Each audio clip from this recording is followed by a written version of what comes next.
시청자 여러분, 안녕하십니까? 어제가 2019년 12월 12일, 그날은 군사 쿠데타로 불리는 12.12 사건 40주년이 되는 날입니다. 어제 온종일 공중파 방송들은 전두환 전 대통령 등 12.12 쿠데타 주범들이 서울 시내 고급 음식점에서 축하연을 열었다고 아우성을 치는 어제의 하루 모습이었습니다.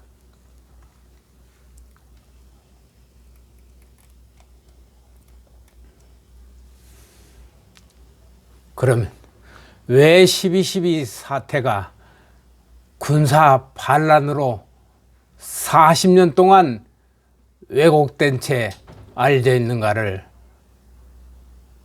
제가 말씀드리겠습니다.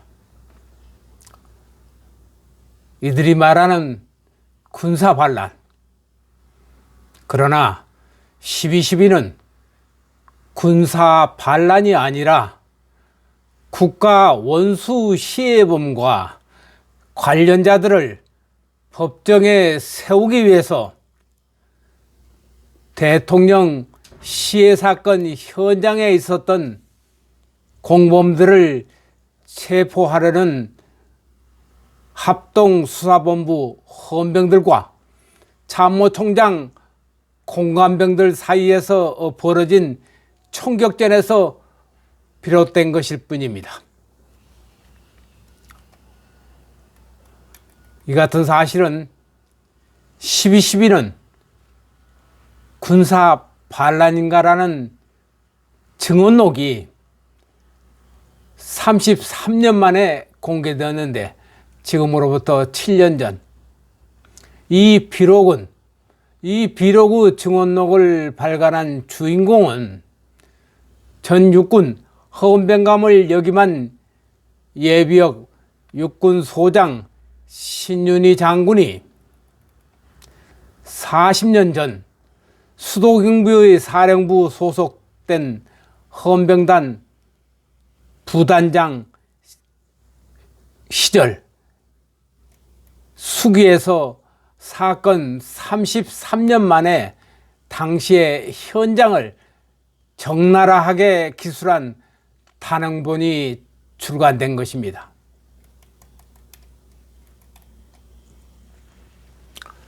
12.12 사건은 당시 정보부장 김재규가 삽교천을 순시하고 돌아온 박정희 대통령을 정보부 궁정동 안가의 만찬에서 돌연 권총으로 차지철과 박 대통령의 가슴에 총을 발사하고 확인 사살로 박 대통령을 시해한 사건을 말합니다. 김재규는 박 대통령을 시해하기 전에 자신이 박 대통령에게 추천하여 참모총장에 오르게 한 자신의 신보 정승화 참모총장을 만찬장 근처 옆 건물에서 당시에 김정섭 정보부 차장보로부터 식사와 술을 대접하게 하고 박 대통령을 시해한 직후 자신의 와이사스에 박 대통령의 피가 묻은 채로 정승화에게 달려와 나의 상황은 끝났다는 말과 함께 정승화의 차를 타고 육봉으로 달려간 것은 주지의 사실입니다. 그동안에 12.12 사건을 기술하는 책자들은 한결같이도 시의 현장을 표현하는 내용들은 김재규가 총을 뽑은 이후로 차지철이 평소에 대선배인 자신에게 무례하게 처신했기에 우발적으로 총을 뽑은 것처럼 기술해 왔던 것입니다. 이를테면 차지철 때문에 12.12 사건이 발생했다는 것으로 알려져 온 것입니다. 그러나 김재규가 시해 사건 직전의 그의 행동을 분석해 보면은 장차 계엄사령관이 될 수 있는 정승화 장군을 육참 총장직에 청구하는 등 사전에 자신의 측근들을 요직에 포진시키고 후 시해 사건을 일으켰다고 볼 수 있는 것입니다. 지금까지 기록으로 남겨진 12.12 사건은 당시 정보부장이 삽교천을 수시하고 돌아온 박정희 대통령을 궁정동 안가 만찬에 초대하고 돌연 권총으로 차지철과 박 대통령의 가슴에 총을 발사하고 확인 사살로 박 대통령의 두부를 쏘아 시해한 사건입니다.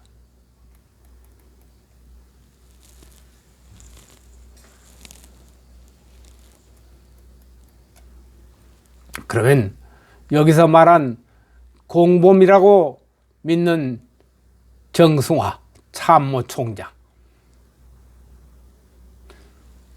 그는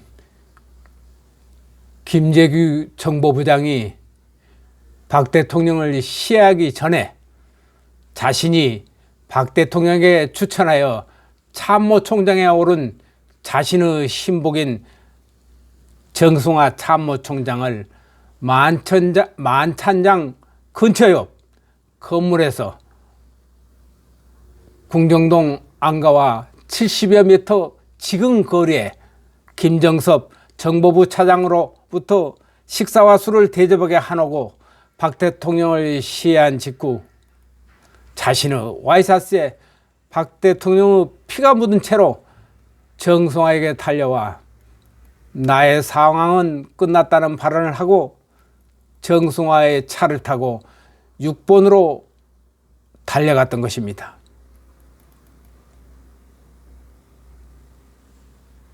그런데 그동안에 12.12 사건을 기술하는 책자들은 모두 한결같이 시의 현장을 표현하는 내용들이 김재규가 총을 뽑은 이후로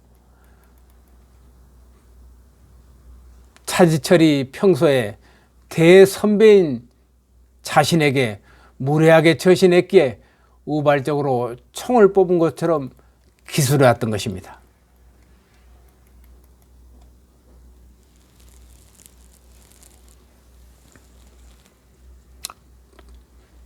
저는 8년 전 저와 오랜 교분을 맺어온 전 불교신문 편집국장이셨던 법철 스님이 매년 신정 인사차 연희동 전두환 대통령을 예방했을 때 전두환 전 대통령과 담화 속에서 나온 이 얘기들을 자주 접한 바가 있습니다. 당시 전두환 전 대통령은 과거사를 수레하며 인사차 모인 자리에서 퇴역 장군들은 당시 김재규 중앙정보부장이 전두환 보안사령관에게 식사 대접을 하면서 자신을 국방장관에 될 수 있도록 추천해달라는 청탁을 한번 한 바 있었고, 김재규의 국방장관 추천 요청에 전두환 장군은 이런 지하에 자신은 추천할 수 있는 입장이 아니라고 단호히 거절했다는 비화를 저에게 얘기한 바가 있습니다. 그렇다면 12.12 사건의 주역은 누구일까요? 주역은 당연히 정승화 당시 참모총장이며 겸 사령관입니다.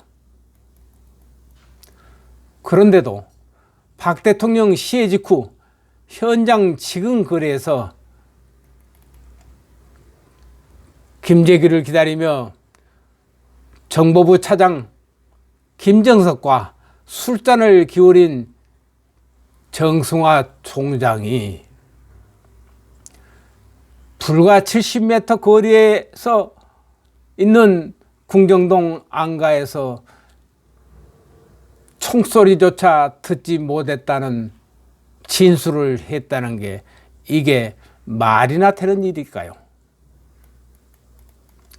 그리고 정 총장은 피해 범벅이 된 와이셔츠를 입고 달려온 김재규의 요청대로 6번으로 달려갔던 것입니다. 대통령 시해 현장 최근 거리에 있던 정승화 총장을 최규하 대통령의 재가로 체포하러 갔던 신윤희 장군의 수기에 의하면 술에 취한 장태환 수경사령관은 6번의 장군들을 수경사에다 불러놓고 첫째, 최규하 대통령을 자신들의 편에 서도록 납치를 기획하고 명령했다 했습니다. 둘째로 수경사 전 병력을 동원하여 정승화를 연행한 자들과 뜻을 함께하는 장군들이 있는 경복궁을 향해 전차포 등으로 발포하도록 명령했다는 것입니다. 세 번째, 헌병단장 조홍은 물론 헌병 부단장 신윤희 중령까지 사살하도록 명령했다고 이 증언록에서는 밝히고 있습니다. 그러나 장사령관의 명령을 따르는 장병은 없었으며 오히려 수경사 참모들은 헌병단장이 부재시 헌병단을 총지휘하는 신윤희 부단장이 나서서 사령관의 무장 해제를 시키고 편안히 쉬게 해줄 것을 바라는 장병들이 지배적이었다 합니다.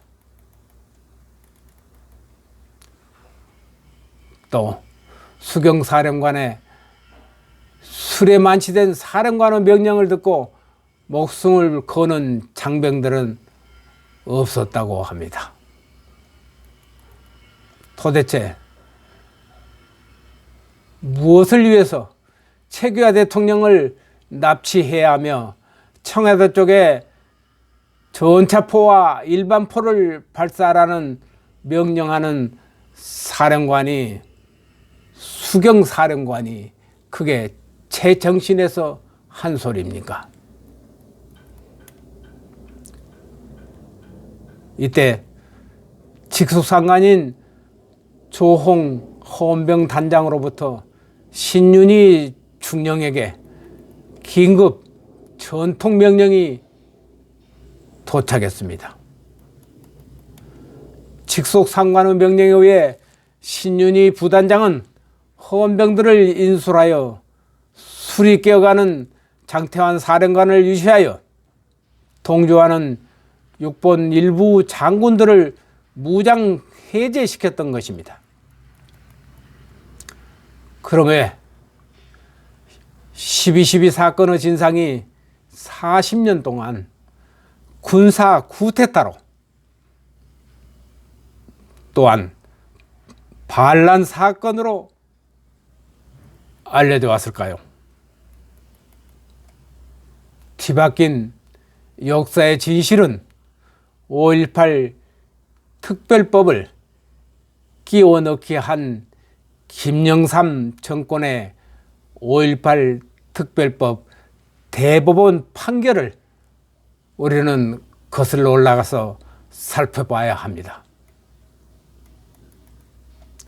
3당 합당으로 노태우 대통령으로부터 정치자금 3천억 원을 물려받고 그 돈을 살포 대통령이 된 YS가 소구 비법으로 12.12 사건을 5.18 특별법에 억지로 끼워 넣어서 역사 바로 세우기라는 미명으로 역사를 왜곡했던 것입니다. 12.12는 군사 반란인가라는 증언록을 통해서 시청자분들은 12.12가 반란이 아닌 국가원수 시해범과 관련자들을 법정에 세우는 것이었다는 진실을 가려줄 것이며, 신윤희 장군의 수교와 함께 좌파 정권 19년의 세월 속에 묻혀진 4.5 공화국 퇴역 장군들의 자전적 수기들이 속속 발간되어서 국민들의 알거리를 충족시켜 주기를 기대하며, 시청자 여러분들이 12.12에 대한 새로운 인식을 가질 수 있기를 간절히 바라면서 12.12가 왜 군사 반란인가라는 전 육군 헌병감 신윤희 장군의 증언록의 일독을 권해드리는 바입니다. 대단히 감사합니다.